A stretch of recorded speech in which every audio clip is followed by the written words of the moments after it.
Bonjour tout le monde, j'espère que vous allez bien. Je suis quant à moi très heureuse de vous retrouver pour une nouvelle vidéo papotage plantes.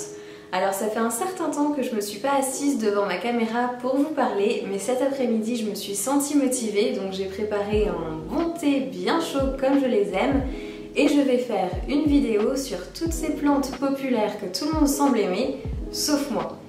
Avant de commencer, j'avais simplement envie de rappeler que les opinions que je vais émettre dans cette vidéo sont bien évidemment les miennes et qu'elles ne me concernent que moi et mes propres goûts, donc ça ne vous remet pas du tout en question si vous aimez les plantes dont je vais parler. On commence tout de suite avec la première plante sur ma liste qui ne vous surprendra pas si vous avez regardé ma vidéo tag que j'avais faite il y a de ça quelques semaines. Et c'est bien évidemment les orchidées. Je ne sais pas pourquoi, mais c'est une plante qui ne me revient pas. Je trouve que ça fait fausse plante en plastique qu'on mettrait dans une salle de bain ou des toilettes sans fenêtre. Et même si les fleurs peuvent être jolies, elles me plaisent pas en fait, tout simplement. Et puis au bout d'un moment, elles finissent forcément par faner, donc on se retrouve juste avec 4 feuilles un petit peu cireuses comme ça. Et c'est vraiment pas un style que j'affectionne particulièrement. Et donc les orchidées, ouais, c'est pas pour moi. Même si je sais qu'il en existe plein de sortes et que potentiellement il pourrait y en avoir une dans la nature qui me plairait, pour le moment je l'ai pas encore trouvée. La deuxième plante sur ma liste dont j'avais envie de parler, c'est le ficus. Et pas n'importe quel type de ficus, puisque j'en ai chez moi que j'aime énormément, comme le ficus lyrata ou le ficus elastica. Mais le ficus avec des toutes petites feuilles qu'on voit beaucoup dans les salles d'attente chez les médecins ou chez les dentistes, celui-là, il ne me plaît pas. Je ne sais pas pourquoi, je trouve qu'en fait, on a toujours l'impression qu'au bout d'un moment, il finit par se dégarnir et que du coup, ça fait plus un arbre avec des branches nues que vraiment une plante bien fournie. Et puis en plus, ça me rappelle forcément les rendez-vous de quand j'étais petite chez les médecins. Et du coup, je dois associer cette plante avec un mauvais souvenir. Et maintenant, j'ai pas du tout envie d'en avoir chez moi. Je trouve que c'est pas des plantes qui sont sympas esthétiquement parlant. La troisième plante dont j'ai envie de parler dans cette vidéo, ce sont les Oyas. Alors à la base, j'avais mis les Oyas en tant que catégorie et je sens que je vais me faire taper sur les doigts en disant ça. Mais en fait, quand j'y pense, il y en a certains que je peux trouver intéressants et où je me dis oui, je me vois éventuellement avoir ces plantes à la maison. Donc je vais un petit peu affiner ici ce que je suis en train de dire.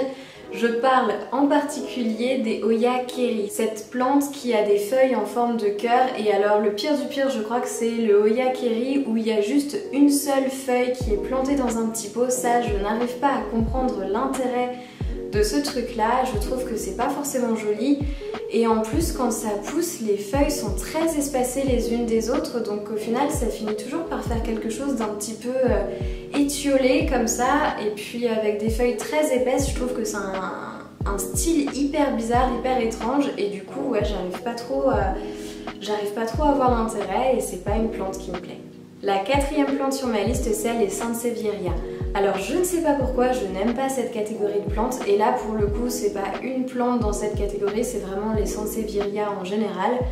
Mais je trouve que ça fait un petit peu plante en carton en fait. Elles ont l'air hyper rigides, on dirait qu'elles peuvent pas bouger, qu'elles peuvent pas grandir, et je pense que c'est ça en fait qui me gêne un petit peu.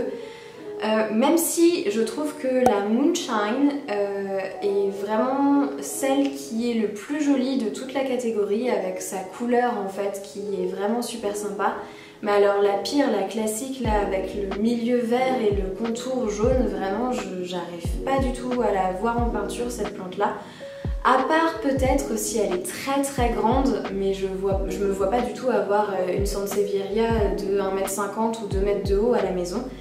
Donc ouais, c'est pas une plante en petite taille que je verrai chez moi, et c'est pas une plante qui me plaît particulièrement. La cinquième plante qui est sur ma liste, c'est le cactus de Noël. Alors ça, c'est vraiment hyper étrange parce que pourtant les cactus de Noël, il y en a chez ma grand-mère qui sont magnifiques et à chaque fois que je vais la voir, ils sont en fleurs.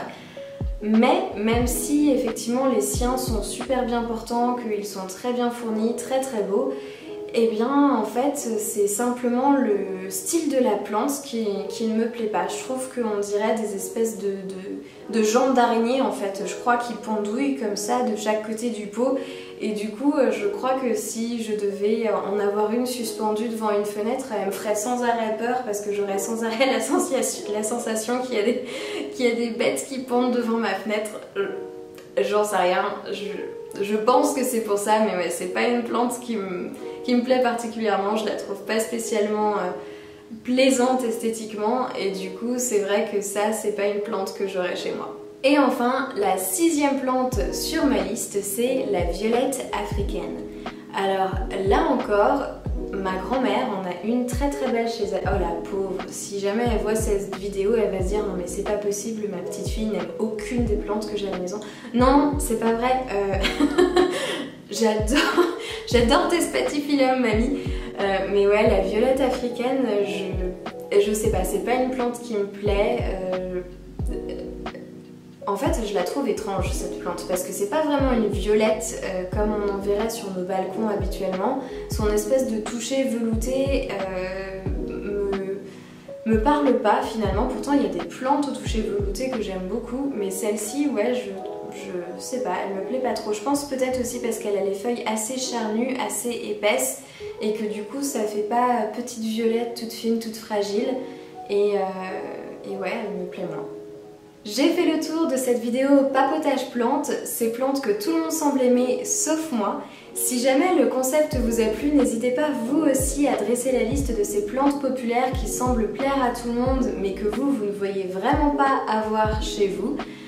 Mettez-le en commentaire, en vidéo, en message, peu importe, je trouve que c'est super intéressant de faire ça parce que ça dédramatise un petit peu le côté tout le monde aime exactement les mêmes plantes. Non, c'est pas vrai, forcément tous les goûts sont dans la nature et il y a des plantes qui nous plaisent moins, je trouve ça sympa de le savoir. En tout cas, comme toujours, j'ai énormément apprécié passer ce moment avec vous et je vous dis à très très vite.